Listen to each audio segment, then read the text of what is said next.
Oke, dan Sana Denai kembali lagi di Daily Story bersama Sari dan Bang Ihsan, tentunya Kak Syarah sebagai bintang tamu kita hari ini.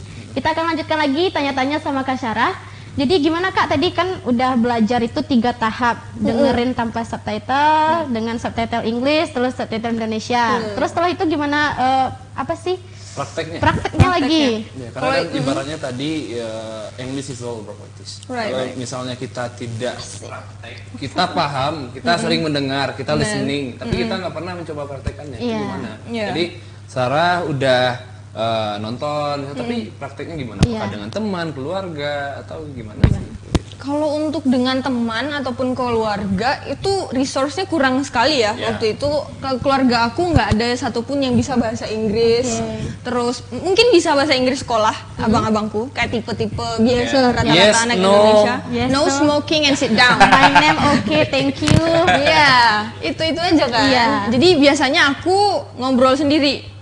Jadi kalau misalnya aku lagi nyuci piring, I talk to the dishes, aku ngobrol ke piringnya. Oh my god, you're so dirty, let me wash you, like that. Kayak gitu. Jadi atau misalnya aku lagi ngaca kan, oh my god, look at that, what is that? That is so dirty, you cannot go out like this. Kayak gitu. Jadi ngobrol-ngobrol sendiri. Depan kaca juga pernah mungkin?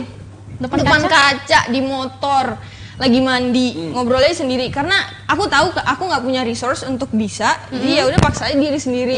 Kayak imajinasiin aja gitu. Terus sebelum aku berangkat, kayak 1 bulan sebelum itu, aku ngambil les private sama salah satu guru di Payakumbuh. Aku mintanya private sama dia aja untuk ngobrol. Tapi ini cuma 1 bulan sih sebelum berangkat. Biasanya aku ngobrol sendiri, nanti ngobrol sama orang takut nervous. Untuk latihan dulu gitu. Berarti waktu itu, bentar ya. Kayaknya udah banyak sih yang mau saya ditanyakan, tapi ini belum puas. Kayaknya yang curhat tadi siapa? Iya, jadi istilahnya kan tadi udah praktek 1 bulan. Exactly. Waktu itu Sarah kan tahun 2015 berangkatnya ya, dan 1 tahun di sana. Jadi udah belajar 1 bulan. Rasanya sebelum berangkat itu udah maksimalkah persiapannya untuk di bahasa atau main berani aja sih? Main berani aja. Aku nggak sangat tidak prepared menurutku, karena sampai di sana, there's a funny story, kayak ada cerita lucu gitu. Boleh. Aku pernah pulang sekolah, terus ada satu pasangan couple gitu dia nanyain jalan. Aku nggak tahu mereka ngomong apa sih. Aku tuh anaknya main berani aja kan. Terus aku kayak yang so asik, kayak that is so funny. Aku pikir dia bercanda ke aku, atau aku pikir dia nanyain jilbab aku kenapa aku pakai jilbab gitu kan. Terus aku kayak ngomong apa nih, ketawain aja deh kayak yes that's right, aku bilang gitu. Terus mereka kayak I'm asking you for the street gitu. Aku nanya kamu jalan gitu gitu. Terus aku kayak I don't speak English, aku langsung gitu. Terus aku langsung kayak oke. Awkward gitu ya? Iya, jadi awkward banget. Terus but that's okay. Menurut aku kita bisa itu karena terpaksa. Iya, dan setelah terpaksa kita terbiasa. Iya, exactly. Karena keadaan juga kayaknya kan. Betul. Keadaan Kak Sarah yang berada di negeri orang yang nggak ada bahasa Indonesianya, ya pasti harus terpaksa kayak gitu kan. Bener banget. Jadi yang memaksa kayak akhirnya bisa kayak gitu. Terus pertanyaan saya nih Kak Sarah, kan ini udah prepare untuk diri sendiri. Prepare yang untuk kesananya, misalnya kayak tes yang selama tes-tes yang kakak hadepin, yang dari regionalnya, terus nasionalnya, sampai bisa kakak jadi belajar ke sana itu gimana? Aku cerita dari tesnya dulu ya. Jadi tesnya itu kan ada 3 tahap. Kalau misalnya dari regional gitu, dari Sumatera Barat, Riau, Kepri, dan Jambi, itu di satu regional. Dan itu tesnya 3 tahap. Tahap 1, tahap 2, tahap 3. Abis itu kita ke nasional, dites lagi di tahapan yang sama, tapi lebih ruang lingkupnya luas. Ditambah tes TOEFL di sana. Terus abis itu ngurusin visa, terus ada kesehatan, cek kesehatan semuanya overall. Terus sama juga suntik-suntik vaksin. Jadi booster vaksin yang udah kita take waktu kita bayi, itu booster pas dewasanya diambil lagi, ditambah sama yang belum pernah kita ambil kayak hepatitis A, B, C, MRR. Semuanya jenis booster kecuali yang sekarang ya. Karena belum ada. Jadi aku take semua. Makanya it takes a while. Tapi bentar Kak, kan katanya udah ngurusin visa, terus juga vaksin berbagai macam. Itu tuh kakak udah dinyatakan lulus atau belum? Aku selalu dibilangin sama yayasan, kamu belum berangkat, kamu belum pasti berangkat kalau kamu belum duduk di pesawat. Makanya aku kan di sekolah aku ada 2, aku dan Bunga, teman aku satu lagi yang berangkat. Jadi kami tuh nggak pernah cerita ke siapapun kalau kami bakal ke Amerika. Iya. Itu cerita dari guru-guru aja. Kadang lagi upacara guru-guru yang bilangin, terus teman-teman pada tahu kayak gitu. Jadi kita we never. Kadang ada orang yang kayak ke newspaper koran gitu kan atau kemana untuk publish dirinya. Kami tuh nggak berani, takut kualat atau diam-diam ya. Iya, jadi kayak diam-diam aja. Nanti kalau misalnya udah berangkat, orang juga bakal tahu. Menunggu kepastian. Mending udah pasti berangkat, jadi barulah orang-orang tahu begitu ya kan. Karena emang waktu itu sih kan kita satu angkatan tuh. Isan sendiri nggak pernah dapat itu kabar, ternyata tahu-tahu udah sebulan jalan mereka baru dapat info kalau Kak Sarah keluar negeri. Teman macam apa ini? Enggak, emang infonya nggak ada waktu itu. Karena kalau misalnya ada info aku juga ikut sih waktu itu sebenarnya. Bisa, bahasa Inggris tuh aku bisa 3 bahasa. Coba. Bahasa Inggris, bahasa Indonesia, Minang. Keren, trilingual. Iya, trilingual. Nggak bilingual ya? Nggak trilingual. Nanti dimasukin ke LinkedIn atau CV, bisa. Bisa. Jadi gini, kita lanjut lagi. Kebetulan kan udah 1 tahun di sana. Kendala apa aja sih yang Sarah dapat di sana selama 1 tahun? Allah, banyak banget kendala secara pribadi. Maksudnya aku kesana umur 17 tahun.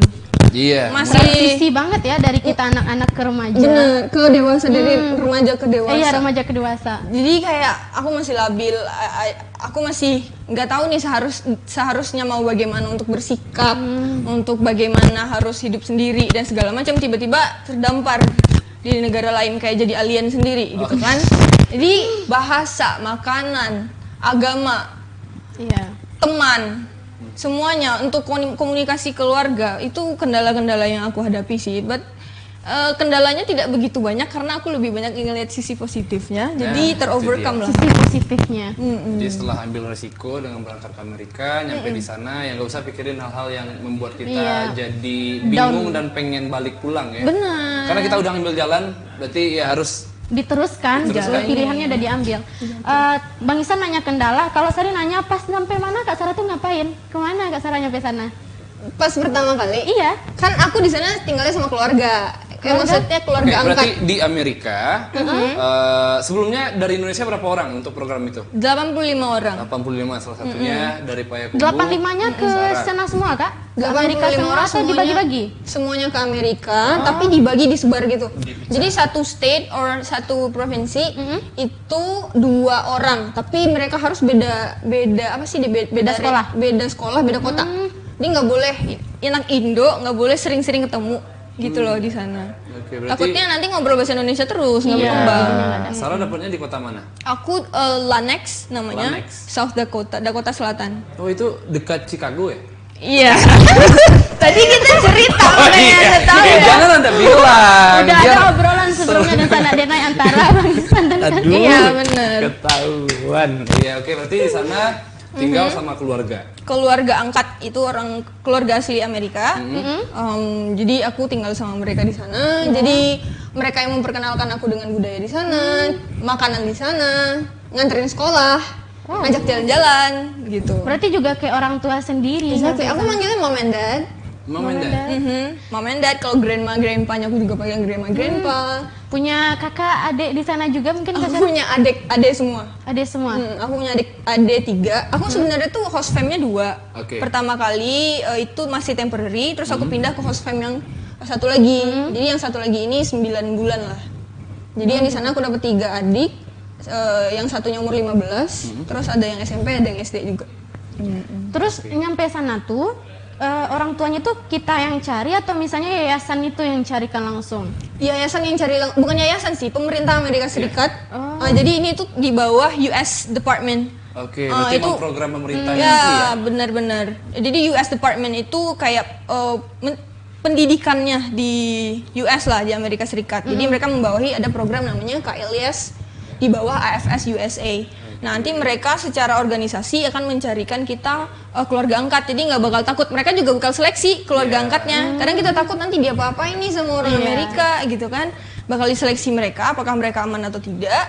Terus abis itu sebulan atau pokoknya sebelum kita berangkat kita harus sudah tahu bahwa kita bakal sama mereka. Oh, udah dikenalin gitu. Kenapa terdiam? Ya itu saudara Hafiz menyuruh break tapi 30 detik lagi. 30 detik. Nah, jadi karena masih ada 15 detik lagi, saya mau nanya ya, tadi 1 tahun di sana, udah dapat keluarga baru. Jadi kira-kira selama di sana apa sih perbedaan pendidikannya di sana dan di Indonesia? Tapi kita tahan dulu karena akan ada iklan yang lewat. Jangan kemana-mana. Di sini aja. Di sini aja.